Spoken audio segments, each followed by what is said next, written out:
सभी विद्यार्थियों को नमस्कार। आज हम बीए द्वितीय वर्ष के राजस्थान भूगोल पेपर की तीसरी यूनिट शुरू करने जा रहे हैं। तीसरी यूनिट का सिलेबस इस प्रकार से है: शक्ति व ऊर्जा के संसाधन, जल आधारित, तापीय, आणविक, सौर ऊर्जा, बायोगैस, खनिज संसाधन व उद्योग। इस यूनिट में हम राजस्थान के ऊर्जा के प्रमुख संसाधनों जैसे गैर परंपरागत स्रोत, परंपरागत स्रोत आदि के बारे में अध्ययन करेंगे और राजस्थान में पाए जाने वाले खनिज तत्वों एवं राजस्थान में स्थित विभिन्न उद्योगों के बारे में पढ़ेंगे। तीसरी यूनिट में हम पहला प्रश्न शुरू करने जा रहे हैं: राजस्थान में शक्ति व ऊर्जा के संसाधन। अपने एग्जाम में प्रश्न इस प्रकार से पूछा जाता है: राजस्थान में पाए जाने वाले ऊर्जा के संसाधनों या स्रोतों पर टिप्पणी कीजिए।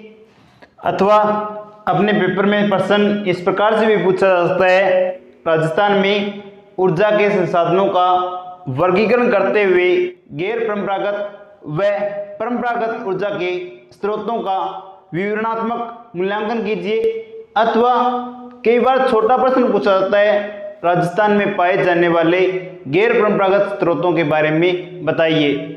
अथवा राजस्थान में विभिन्न जल परियोजनाओं या तापीय परियोजनाओं के बारे में बताइए। प्रश्न शुरू करने से पहले हम थोड़ा बेसिक जानते हैं। सबसे पहले आता है संसाधन। संसाधन किसे कहते हैं? ऐसे पदार्थ जिनके द्वारा मानव की दैनिक आवश्यकताओं की पूर्ति की जा सके संसाधन कहलाते हैं। संसाधन मानव जीवन स्तर को सरल बना देते हैं। अब आता है ऊर्जा संसाधन। वे सभी संसाधन जिनके द्वारा ऊर्जा की प्राप्ति होती है ऊर्जा संसाधन कहलाते हैं। राजस्थान में पाए जाने वाले ऊर्जा के संसाधनों को दो भागों में बांटा जा सकता है: परंपरागत संसाधन, गैर परंपरागत संसाधन।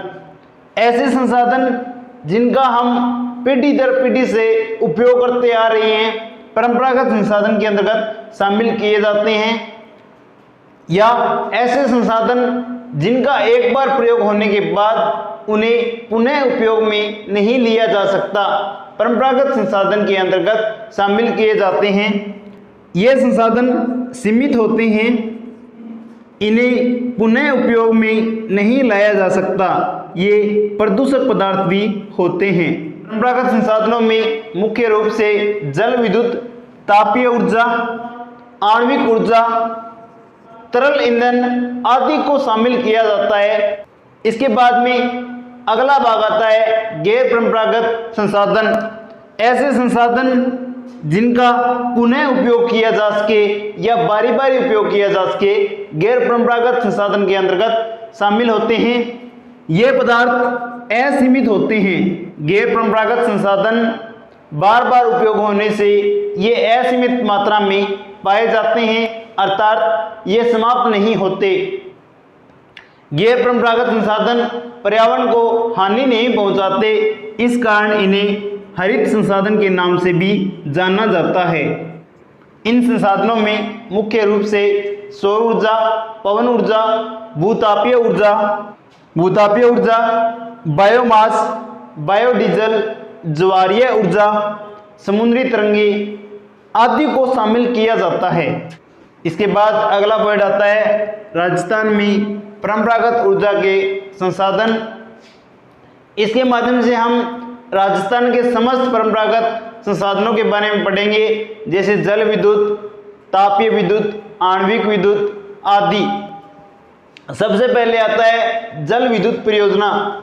जल के द्वारा विद्युत का उत्पादन कम लागत पर किया जा सकता है। यह कोयला व खनिज तेल की भांति समाप्त नहीं होगा, क्योंकि कोयला व खनिज तेल तो सीमित मात्रा में पाए जाते हैं। जल वर्षा के द्वारा पुनः प्राप्त किया जाता है।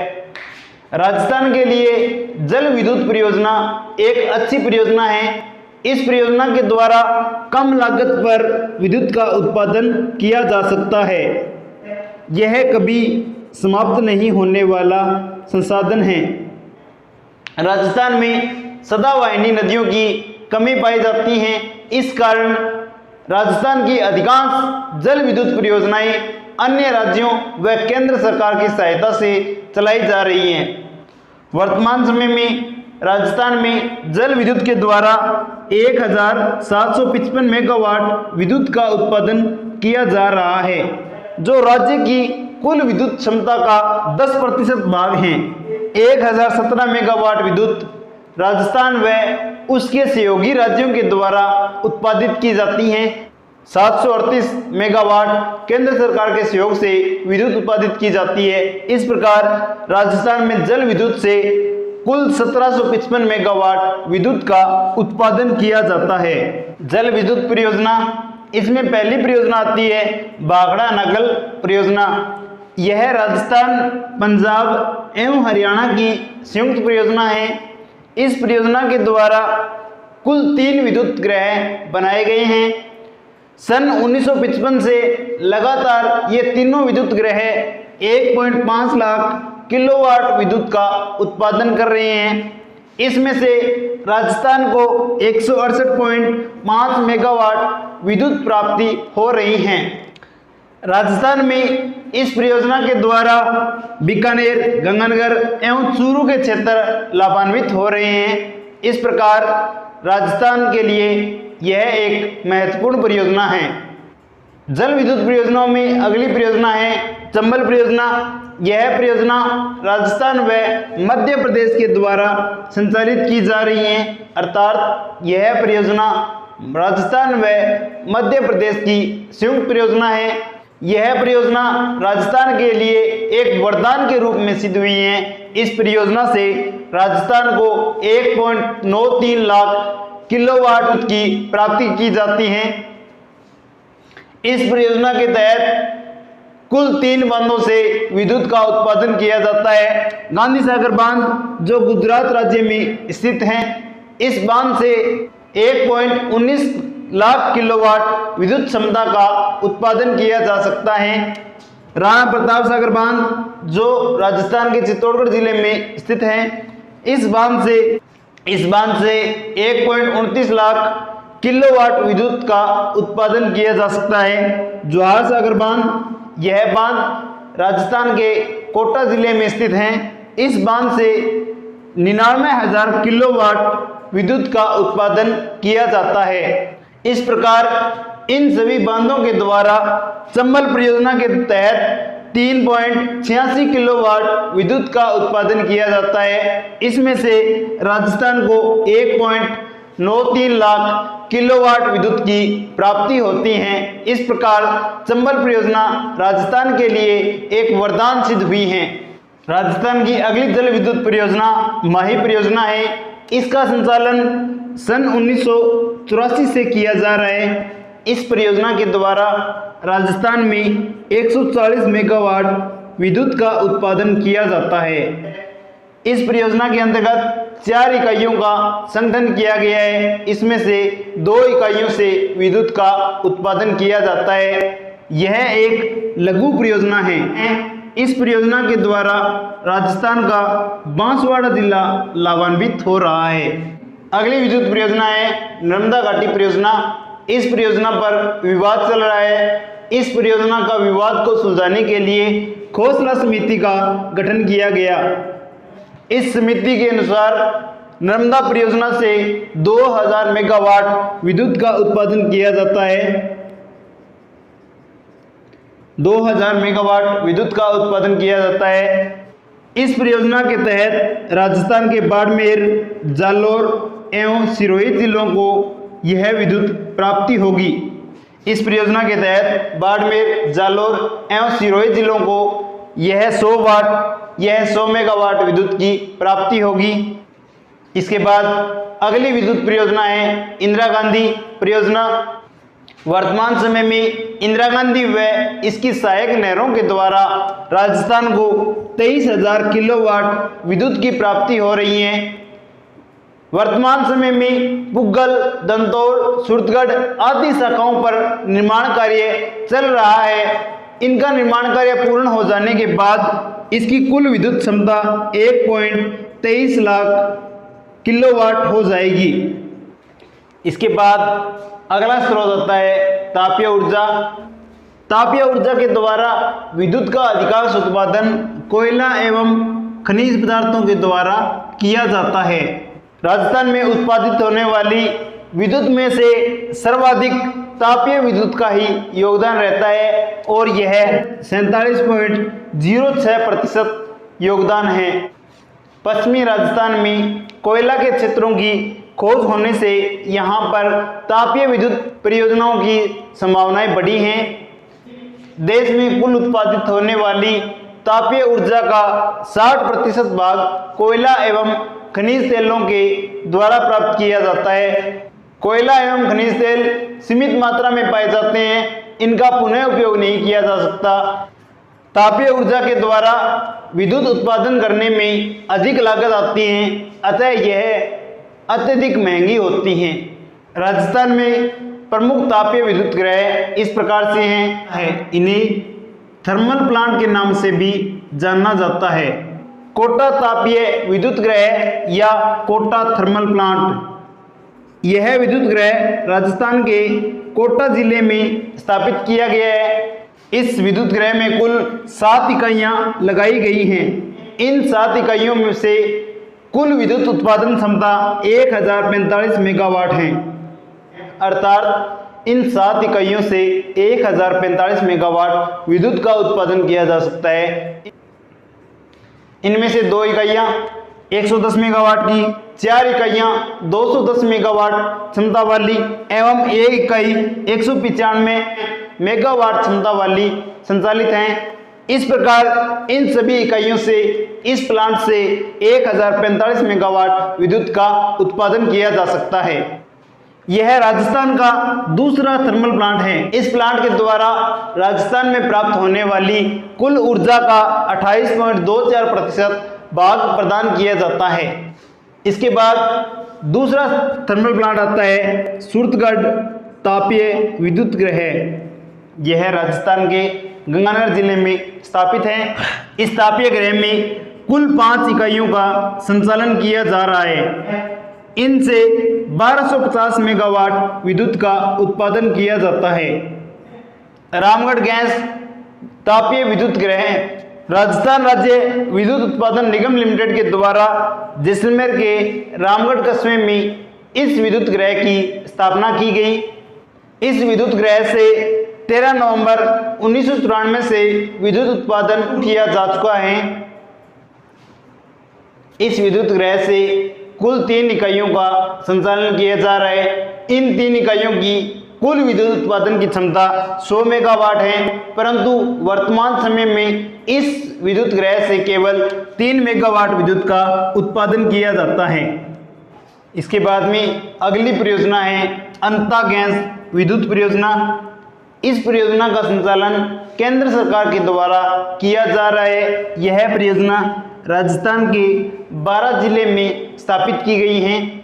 इस परियोजना से राजस्थान को कुल 81,600 मेगावाट विद्युत की प्राप्ति हो रही है। इस प्रकार तापीय विद्युत परियोजनाओं से राजस्थान को अच्छा सहयोग प्रदान हो रहा है।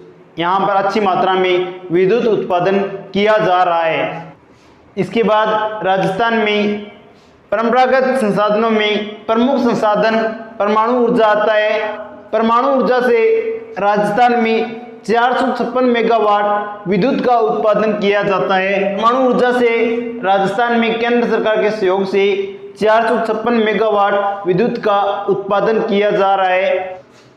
परमाणु ऊर्जा में मुख्य रूप से यूरेनियम व थोरियम आदि पदार्थों के द्वारा विद्युत का उत्पादन किया जा रहा है। राजस्थान में परमाणु ऊर्जा का प्रमुख केंद्र रावतभाटा विद्युत संयंत्र हैं। यह चित्तौड़गढ़ जिले में संचालित हैं। इस केंद्र की स्थापना कनाडा के सहयोग से की गई। यह केंद्र 1972-73 में लगाया गया था। इस केंद्र की कुल विद्युत क्षमता 440 मेगावाट है। यह राजस्थान का प्रथम विद्युत आणविक केंद्र है, अर्थात इस केंद्र में आणविक ऊर्जा के द्वारा विद्युत उत्पादन किया जा रहा है। राजस्थान का दूसरा परमाणु विद्युत संयंत्र बांसवाड़ा जिले में प्रस्तावित है। राजस्थान में वर्ष 2018 तक लगभग परंपरागत स्रोतों से 19,552 मेगावाट विद्युत का उत्पादन किया जाता था। मार्च 2019 के आंकड़ों के अनुसार लगभग राजस्थान में 21,077 मेगावाट विद्युत का उत्पादन किया जा रहा है। राजस्थान के अगले ऊर्जा के संसाधनों में गैर परंपरागत ऊर्जा के संसाधनों को शामिल किया जाता है। राजस्थान में गैर परंपरागत ऊर्जा के स्रोतों का विकास करने के लिए राजस्थान ऊर्जा विकास एजेंसी रेडा की स्थापना 21 जनवरी 1985 के दिन की गई। राजस्थान में परंपरागत स्रोतों का अभाव पाया जाता है। भविष्य की स्थिति को देखते हुए गैर परंपरागत ऊर्जा के स्रोतों का विकास करना इसका प्रमुख उद्देश्य था। गैर परंपरागत स्रोतों में सबसे बड़ा ऊर्जा का साधन सौर ऊर्जा है। सौर ऊर्जा अर्थात सूर्य। पृथ्वी पर सबसे बड़ा ऊर्जा का साधन सूर्य को माना गया है। राजस्थान में मौसम साफ रहता है, यहाँ पर आसमान साफ रहता है, इस कारण यहाँ पर सूर्य की विकिरणें पहुँचती रहती हैं। राजस्थान में अनुकूल दशाएं होने के कारण यहाँ पर सौर ऊर्जा की संभावना प्रबल मात्रा में स्थित है। वर्तमान समय में राजस्थान का सौर ऊर्जा के उत्पादन की दृष्टि से दूसरा स्थान है, अर्थात राजस्थान में इतना अधिक सौर ऊर्जा का उत्पादन नहीं हो रहा जितना अन्य राज्यों में हो रहा है, परंतु भविष्य में इसके उत्पादन की दृष्टि से राजस्थान का प्रथम स्थान है। इसका कारण यह है कि राजस्थान में वर्ष भर मौसम साफ रहता है, मौसम अनुकूल रहता है, इस कारण यहाँ पर सूर्य की किरणें पर्याप्त मात्रा में प्राप्त हो सकती हैं, जिससे यहाँ पर बड़ी मात्रा में सौर ऊर्जा की प्राप्ति की जा सकती है। सौर ऊर्जा का संग्रहण सोलर संग्रहक यंत्र के द्वारा किया जाता है। राजस्थान में सौर ऊर्जा से संचालित प्रथम सोलर फ्रीज बालेश्वर गांव जोधपुर में स्थापित किया गया। यह फ्रीज एक प्राथमिक सामुदायिक केंद्र में स्थापित किया गया था। इसके अलावा राजस्थान में प्रथम सोलर संयंत्र की स्थापना मंथानिया गांव जोधपुर में की गई। यह संयंत्र जर्मनी की कंपनी KfW, विश्व बैंक एवं भारत सरकार के सहयोग के द्वारा स्थापित किया गया। इस संयंत्र से राजस्थान में 35 मेगावाट विद्युत का उत्पादन किया जाता है। इस प्रकार इस संयंत्र की सफलता के बाद राजस्थान सरकार व केंद्र सरकार के सहयोग से राजस्थान में अन्य सोलर संयंत्र 50% भागीदारी के साथ लगाए जा रहे हैं। राजस्थान में दिसंबर 2019 तक सौर ऊर्जा से 2178 मेगावाट विद्युत का उत्पादन किया जा रहा है, जो इस क्षेत्र में एक बड़ा योगदान है। सरकार भविष्य में एक अच्छे ऊर्जा के स्रोत में सौर ऊर्जा उभरते हुए सामने आ रहा है। पृथ्वी पर ऊर्जा का सबसे बड़ा स्रोत सूर्य है। पृथ्वी पर सूर्य के द्वारा बड़ी मात्रा में ऊष्मा की प्राप्ति होती है। राजस्थान में सूर्य से प्राप्त होने वाली इन विकिरणों का प्रयोग जैसलमेर एवं बाड़मेर के क्षेत्रों में अधिक किया जाता है। राजस्थान के पश्चिमी भाग में सूर्य की विकिरणें अगर 1 वर्ग किलोमीटर में पहुंचती हैं तो यहाँ से 1000 मेगावाट विद्युत का उत्पादन किया जा सकता है। आगामी समय में राजस्थान के लिए सौर ऊर्जा एक अच्छा साधन है। गैर परंपरागत स्रोतों में अगला संसाधन आता है बायोगैस। बायोगैस से विद्युत उत्पादन करने में राजस्थान का भारत में 8वां स्थान है। राजस्थान में बायोगैस से 101.95 मेगावाट विद्युत का उत्पादन किया जा रहा है। केंद्र सरकार के द्वारा सन 1980-81 में ऊर्जा की कमी को देखते हुए बायोगैस परियोजना की शुरुआत की गई। बायोगैस परियोजना में भूमि में एक खड्डा खोदा जाता है। इस खड्डे में जानवरों के अवशिष्ट जैसे मलमूत्र या अन्य अवशिष्ट पदार्थ डाल दिए जाते हैं एवं इसे ऊपर से ढक्कन के माध्यम से बंद कर दिया जाता है, अर्थात वायु रहित अवस्था हो जाती है। इस अवस्था से एक ज्वलनशील गैस की प्राप्ति होती है, जिससे ईंधन की प्राप्ति होती है। इस गैस में मीथेन 65%, कार्बन डाइऑक्साइड 30% एवं हाइड्रोजन की मात्रा 12% रहती है। इस परियोजना में केंद्र सरकार व राज्य सरकार सब्सिडी प्रदान करती हैं, यहाँ के लोगों को जागरूक करने का कार्य करती हैं। राजस्थान में सर्वाधिक बायोगैस संयंत्र उदयपुर में स्थापित किए गए हैं। भारत का बायोगैस संयंत्र स्थापित करने में चीन के बाद दूसरा स्थान आता है। राजस्थान में छठी पंचवर्षीय योजना की समाप्ति तक 1660 बायोगैस संयंत्रों की स्थापना की गई। 7वीं परियोजना की समाप्ति तक 20,658 एवं 8वीं परियोजना की समाप्ति तक 39,022 बायोगैस संयंत्रों की स्थापना की गई। वर्तमान समय में बायोगैस संयंत्रों की संख्या लगभग 60,000 है। इन सभी संयंत्रों से वर्तमान समय में राजस्थान में 101.95 मेगावाट विद्युत का उत्पादन किया जा रहा है। अगला पॉइंट आता है पवन ऊर्जा। राजस्थान में वायु के वेग से पवन ऊर्जा से विद्युत उत्पादन करने की प्रबल संभावनाएं हैं, परंतु यहाँ पर पर्याप्त मात्रा में संसाधन नहीं होने के कारण इस दिशा में केंद्र सरकार का ध्यान नहीं गया है। राजस्थान में अक्सर तेज आंधियां चलती रहती हैं। अगर राज्य सरकार या केंद्र सरकार एक अच्छे संसाधन से इनका सही उपयोग करे तो यहाँ के पवन वेग से विद्युत उत्पादन करने की प्रबल संभावनाएं हैं। राजस्थान में वर्तमान समय में एक प्रयोग के आधार पर 3 संयंत्रों को लगाने की मंजूरी नवीन व नवीनीकरण ऊर्जा संसाधन भारत सरकार के द्वारा दी गई हैं। इनकी कुल क्षमता 6.35 मेगावाट है। ये संयंत्र जैसलमेर, फ्लोदी एवं देवगढ़ नामक स्थान पर लगाए जाएंगे। जैसलमेर में स्थापित होने वाले संयंत्र से 2.25 मेगावाट, फ्लोदी में स्थापित होने वाले संयंत्र से 2 मेगावाट एवं देवगढ़ में स्थापित होने वाले संयंत्र से 2.10 मेगावाट विद्युत का उत्पादन किया जा सकेगा। इस प्रकार राजस्थान में 6.35 मेगावाट विद्युत उत्पादन करने के लिए पवन संयंत्रों को स्वीकृति दी गई है।